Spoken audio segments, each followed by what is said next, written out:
آخر چاند اور سورج کو جہنم میں کیوں ڈالا جائے گا؟ نبی کریم صلی اللہ علیہ وسلم نے فرمایا کہ قیامت کے دن چاند اور سورج کو جہنم میں ڈالا جائے گا۔ صحابہ اکرام نے پوچھا، یا رسول اللہ، آخر ان کا قصور کیا ہوگا؟ حضور صلی اللہ علیہ وسلم نے فرمایا، ان کا قصور یہ ہوگا کہ وہ دونوں بسم اللہ الرحمن الرحیم۔ ناظرین، اللہ تعالیٰ زمین و آسمان ان میں بسنے والی تمام مخلوقات کے خالق ہیں۔ جس طرح جن و انس کو اپنی عبادت کے لیے پیدا کیا، اسی طرح باقی مخلوقات کو بھی کسی نہ کسی مقصد کے لیے پیدا کیا۔ ہر مخلوق اللہ کی تسبیح بیان کرتی ہے۔ ان مخلوقات میں سورج، چاند اور ستارے بھی شامل ہیں۔ نبی کریم صلی اللہ علیہ وسلم نے جاہلیت کی ایک برائی یہ بھی ذکر فرمائی، لوگ ستاروں کی گردش اور ان کی اپنی اپنی منزل میں طلوع و غروب کی وجہ سے بارشوں وغیرہ کے برسنے کا اعتقاد رکھیں گے۔ حضرت زید بن خالد رضی اللہ تعالیٰ عنہ سے مروی ہے کہ حدیبیہ کے مقام پر رات کو بارش ہوئی اور صبح اللہ کے رسول صلی اللہ علیہ وسلم نے ہمیں نماز فجر پڑھائی۔ جب آپ صلی اللہ علیہ وسلم نماز سے فارغ ہوئے تو ہماری طرف رخ مبارک پھیر لیا اور پوچھا، کیا آپ لوگوں کو معلوم ہے کہ آپ کے رب نے کیا فرمایا؟ ہم نے عرض کی کہ اللہ اور اس کا رسول صلی اللہ علیہ وسلم بہتر جانتے ہیں۔ آپ صلی اللہ علیہ وسلم نے فرمایا، اللہ تعالیٰ نے فرمایا ہے کہ میرے بندوں نے صبح کی تو مجھ پر ایمان رکھتے تھے اور ستاروں کے منکر تھے، اور جس نے کہا کہ ہم پر فلاں فلاں ستاریوں نے بارش برسائی تو ایسے کہنے والا شخص میں منکر، جبکہ ستاروں پر اعتقاد رکھنے والا ہے۔ نظام فلکی قدرت الہیہ کا مظہر اور تابع ہے۔ مفہوم آیت اور سورج، چاند، ستارے سب کے سب اس اللہ کے حکم سے ایک مقرر، منظم اور منضبط نظام کے تابع بنا دیے گئے ہیں۔ حضرت ابوبکر رضی اللہ تعالیٰ عنہ سے مروی طویل حدیث میں ہے کہ اللہ کے رسول صلی اللہ علیہ وسلم نے فرمایا کہ سورج اور چاند اللہ تعالیٰ کی قدرت کی نشانیوں میں سے دو بڑی نشانیاں ہیں۔ مفہوم آیت، اللہ وہی ذات ہے جس نے سورج کی روشنی کا ذریعہ اور منبع بنایا، اور سورج اپنے مقرر کردہ راستے پر چلتا ہے، جو راستہ غالب علم والے اللہ تعالیٰ کی طرف مقرر کردہ ہے۔ حضرت ابو ذر رضی اللہ تعالیٰ عنہ سے مروی ہے کہ میں سورج کے غروب کے وقت نبی کریم صلی اللہ علیہ وسلم کے پاس مسجد میں بیٹھا ہوا تھا۔ آپ صلی اللہ علیہ وسلم نے مجھے مخاطب کرتے ہوئے فرمایا، ابو ذر، کیا آپ جانتے ہیں کہ سورج کہاں غروب ہوتا ہے؟ میں نے عرض کی، اللہ اور اس کا رسول صلی اللہ علیہ وسلم ہی اس بات کو زیادہ بہتر جانتے ہیں۔ آپ صلی اللہ علیہ وسلم نے فرمایا، جب غروب ہونے کے لیے اپنے مقام کی طرف چلا جاتا ہے تو زیر عرش اللہ کو سجدہ کرتا ہے۔ سورج کے سجدہ کرنے سے مراد یہ ہے کہ اس کا ہر طلوع و غروب اللہ تعالیٰ کی اجازت سے ہوتا ہے، اور یہ اس کی اجازت کا تابع ہے۔ اللہ تعالیٰ کی اجازت کا تابع فرمان ہونا ہی اس کا سجدہ قرار دیا گیا ہے۔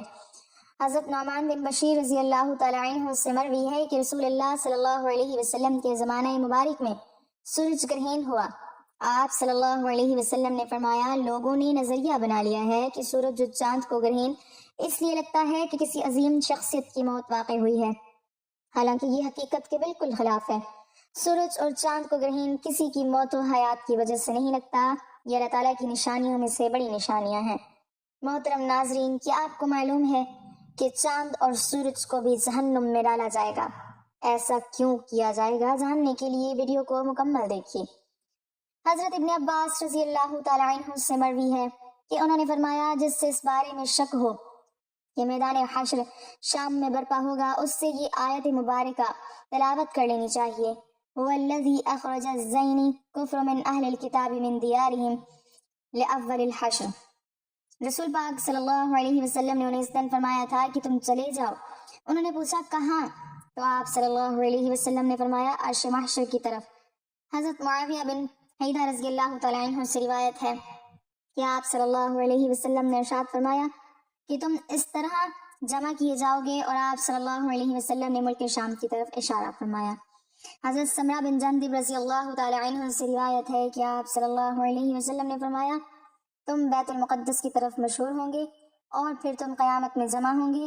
حضرت وہب منبع رحمۃ اللہ علیہ فرماتے ہیں کہ اللہ تعالیٰ نے بیت المقدس سے فرمایا تھا کہ میں تجھ پر اپنا عرش رکھوں گا اور تیری طرف اپنی مخلوق کو محشور کروں گا، اور تیرے پاس داؤد علیہ السلام سوار ہو کر آئیں گے۔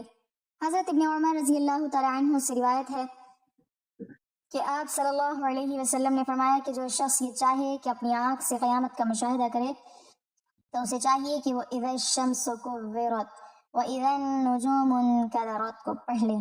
قیامت کے دن ایک منادی ندا کرے گا جس سے یہ سب مخلوقات سنے گی۔ وہ کہے گا ہر قوم جو خدا کو چھوڑ کر جن معبودوں کی عبادت کرتی تھی ان کے ساتھ ہو جائے۔ چنانچہ ہر شخص کے سامنے اس کے معبود کی صورت بنا دی جائے گی جس کی وہ عبادت کیا کرتا تھا۔ ایک فرشتے کی شکل حضرت عزیز علیہ السلام جیسی اور ایک فرشتے کی شکل حضرت عیسیٰ ابن مریم علیہ السلام جیسی بنا دی جائے گی۔ چنانچہ یہودی اور عیسائی ان دونوں کے پیچھے چل پڑیں گے، پھر یہ معبود انہیں جہنم کی طرف لے جائیں گے، پھر کوئی نہیں بچے گا، صرف مومن رہ جائیں گے، البتہ مومنین میں کچھ منافق بھی ہوں گے۔ اللہ تعالیٰ ان کے سامنے جس حالت میں چاہیں گے ظہور کریں گے اور فرمائیں گے اے لوگوں سب لوگ چلے گئے، تم بھی اپنے خدا کے ساتھ جس کی تم عبادت کرتے تھے اس کے ساتھ چلے جاؤ۔ وہ عرض کریں گے کہ خدا کی قسم اللہ کے سوا ہمارا کوئی معبود نہیں، ہم غیر اللہ کی عبادت نہیں کرتے تھے۔ پھر اللہ تعالیٰ اپنی پنڈلی مبارک سے پردہ ہٹا کر مومنین پر اپنی عظمت کی تجلی فرمائیں گے جسے وہ پہچان لیں گے کہ وہی ان کا رب ہے۔ مومنین یہ دیکھ کر سجدہ ریز ہو جائیں گے جبکہ منافقین گدی کے بل جا گریں گے، کیونکہ اللہ تعالیٰ ان کی پشتوں کو بیل کے سینگ کی طرح سخت کر دے گا۔ پھر اللہ تعالیٰ مومنین کو حکم دیں گے کہ وہ اپنا سر اٹھائیں گے۔ حضرت ابن عباس رضی اللہ تعالیٰ عنہ سے روایت ہے کہ سیدنا ابو بکر صدیق رضی اللہ تعالیٰ عنہ نے عرض کیا، یا رسول اللہ صلی اللہ علیہ وسلم، میں دیکھ رہا ہوں کہ آپ صلی اللہ علیہ وسلم بوڑھے ہو رہے ہیں۔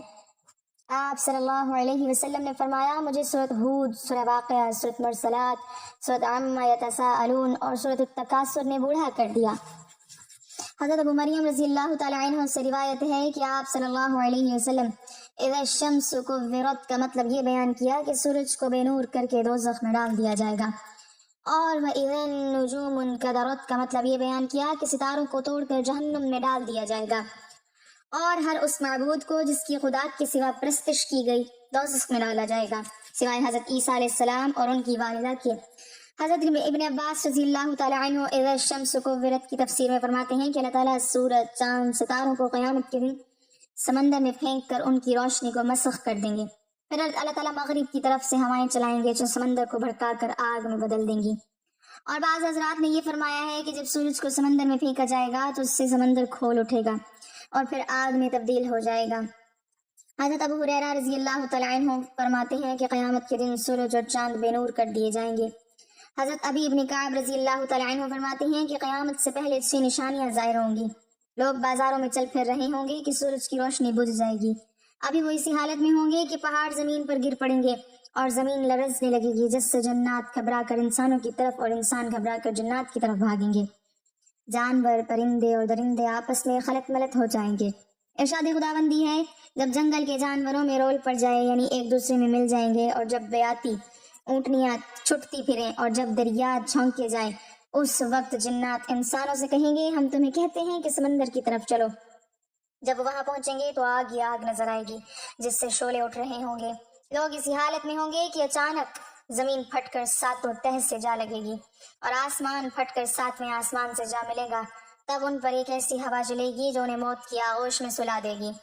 حضرت ابن مسعود رضی اللہ تعالیٰ عنہ فرماتے ہیں کہ آسمان کی حالت تبدیل ہوتی رہے گی، کبھی تو وہ ومہلہم رویدہ کی طرح ہوگی اور کبھی وردتن کدہان اور کبھی واہیہ۔ آسمان پھٹتا رہے گا اور اس کے احوال تبدیل ہوتے رہیں گے۔ حضرت محمد بن کعب رحمۃ اللہ علیہ کی روایت سے امام قرطبی رحمۃ اللہ علیہ فرماتے ہیں، قیامت کے دن لوگوں کو اندھیرے میں اٹھایا جائے گا اور آسمان کو لپیٹا جا چکا ہوگا، ستارے جھڑ جائیں گے، سورج اور چاند ختم ہو جائیں گے اور ایک منادی آواز دے گا۔ لوگ اس دن اس کی آواز کے پیچھے دوڑیں گے۔ ارشاد باری تعالیٰ ہے، اس دن پیچھے دوڑیں گے پکارنے والے کے، ٹیڑھی نہیں جس کی بات آپ صلی اللہ علیہ وسلم نے فرمایا، جب میں جنت میں داخل ہوں گا اور اپنے رب ذوالجلال کو دیکھوں گا تو اس کے سامنے سجدہ ریز ہو جاؤں گا۔ اللہ تعالیٰ مجھے اپنی تعریف اور بزرگی بیان کرنے کی ایسی اجازت دیں گے جو اپنی مخلوق میں سے کسی کو نہیں دی ہوگی۔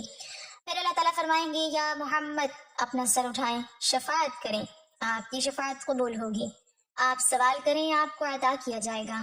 جب میں اپنا سر اٹھاؤں گا تو اللہ تعالیٰ استفسار فرمائیں گے کہ آپ کیا چاہتے ہیں، حالانکہ اللہ تعالیٰ خوب جانتے ہیں۔ میں عرض کروں گا، یا اللہ آپ نے مجھ سے شفاعت کا وعدہ فرمایا تھا، بس آپ جنتیوں کے حق میں میری شفاعت قبول فرمائیں تاکہ وہ جنت میں داخل ہو سکیں۔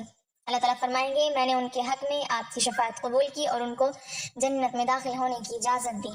اس ذات کی قسم جس نے مجھے حق کے ساتھ بھیجا ہے، تم دنیا میں اپنی بیویوں اور گھروں کو اس سے زیادہ نہیں پہچانتے جیسا جنت والے اپنی بیویوں اور گھروں کو پہچانتے ہیں۔ بس ہر آدمی 72 حوروں سے ہم بستری کرے گا جنہیں اللہ تعالیٰ اس جنتی کے لیے پیدا فرمائیں گے، اور اولاد آدم علیہ السلام میں سے 2 عورتوں سے بھی ہم بستری کرے گا جنہیں عبادت خداوندی کی وجہ سے جنت کی عورتوں پر فضیلت حاصل ہوگی۔ ان میں سے پہلی یاقوت کے کمرے میں سونے کے تخت پر ہم بستری کرے گا جو موتیوں سے گھرا ہوگا۔ اس عورت نے ریشم کے 70 جوڑے پہنے ہوں گے۔ اگر جنتی اپنا ہاتھ اس کے دونوں کندھوں کے درمیان رکھ کر اپنے ہاتھ کی طرف دیکھے گا تو اسے اپنا ہاتھ اس کے سینے میں سے اس کے کپڑوں، گوشت اور جلد کے پیچھے سے بھی دکھائی دے گا۔ نیز جنتی اس کی پنڈلی کے گودے کو بھی دیکھ سکے گا جس طرح تم میں سے کوئی یاقوت کی نلکی میں دھاگے کو دیکھ سکتا ہے۔ اس کی بیوی کا جگر اس کے لیے آئینہ ہوگا اور اس کا جگر بیوی کے لیے آئینہ ہوگا۔ جب وہ اپنی بیوی کے پاس ہوگا نہ وہ اس سے اکتائے گا اور نہ اس کی بیوی اس سے اکتائے گی۔ یہ جب بھی اس کے پاس آئے گا اسے کنواری پائے گا، نہ مرد کا ذکر سستی کرے گا، نہ ہی بیوی کی فرج کو شکایت ہوگی۔ اس دوران انہیں ندا دی جائے گی کہ تم دونوں میں سے کوئی بھی سیر نہ ہوگا اور نہ ہی منی نکلے گی۔ جنتی مرد سے کہا جائے گا تیرے لیے اور بھی بہت سی بیویاں ہیں۔ وہ ایک ایک کر کے سب کے پاس جائے گا۔ جس بھی بیوی کے پاس جائے گا وہ کہے گی واللہ میں نے جنت میں کوئی تجھ سا حسین نہ دیکھا اور نہ تجھ سے زیادہ کسی کو محبوب پایا۔ اور جہنم کے مستحق جہنم میں جائیں گے۔ عبدالعزیز بن مختار بن عبداللہ بن عاج کہتے ہیں کہ میں خالد بن عبداللہ بن خالد بن اسید کے عہد میں مسجد میں ابو سلمہ بن عبد الرحمن کے ساتھ بیٹھا تھا۔ حسن بھی آ کر بیٹھ گئے۔ ہم گفتگو کر رہے تھے۔ دوران گفتگو ابو سلمہ نے کہا ہمیں سیدنا ابو ہریرہ رضی اللہ تعالیٰ عنہ نے بیان کیا کہ نبی کریم صلی اللہ علیہ وسلم نے فرمایا قیامت والے دن سورج اور چاند دونوں دوزخ میں لپٹے ہوئے ہوں گے اور ان کا رنگ سرخ ہوگا۔ حسن نے کہا ان کا کیا گناہ ہے؟ سیدنا ابو ہریرہ رضی اللہ تعالیٰ عنہ نے کہا میں تجھے رسول اللہ صلی اللہ علیہ وسلم کی حدیث بیان کر رہا ہوں۔ یہ سن کر حسن خاموش ہو گیا۔ انہیں دوزخ میں ڈالنا بطور سزا نہیں ہے بلکہ سورج اور چاند کی پرستش کرنے والوں کی مذمت اور ان کو رسوا کرنے کے لیے انہیں دوزخ میں ڈالا جائے گا کہ دیکھو جس کو تم خدا سمجھتے تھے اور جن کی پرستش کرتے تھے تم کو عذاب سے بچانا تو درکار، آج وہ خود دوزخ میں پڑے ہیں اور خود کو دوزخ سے نہیں نکال سکتے۔ حضرت علامہ مفتی احمد یار خان نعیمی علیہ رحمہ لکھتے ہیں کہ چاند اور سورج عذاب پانے کے لیے دوزخ میں نہیں جائیں گے بلکہ اپنے پجاریوں کو عذاب دینے جائیں گے۔ ان کی گرمی عذاب کی گرمی سے مل کر عذاب کو دوبالا کر دے گی۔ دیکھو دوزخ میں عذاب دینے کے لیے فرشتے بھی تو ہوں گے مگر وہ عذاب پانے کے لیے وہاں نہیں گئے بلکہ عذاب دینے کے لیے ہوں گے۔ نیز چاند اور سورج نور ہیں اور نور کو نار تکلیف نہیں دیتی۔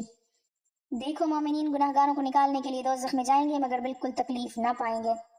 اللہ تعالیٰ ہمیں دین کی مکمل سمجھ نصیب فرمائے اور ہمیں نیکوکاروں میں شامل کرے، آمین۔ ناظرین کمنٹ باکس میں اللہ تعالیٰ کے 99 ناموں میں سے ایک نام ضرور ٹائپ کریں۔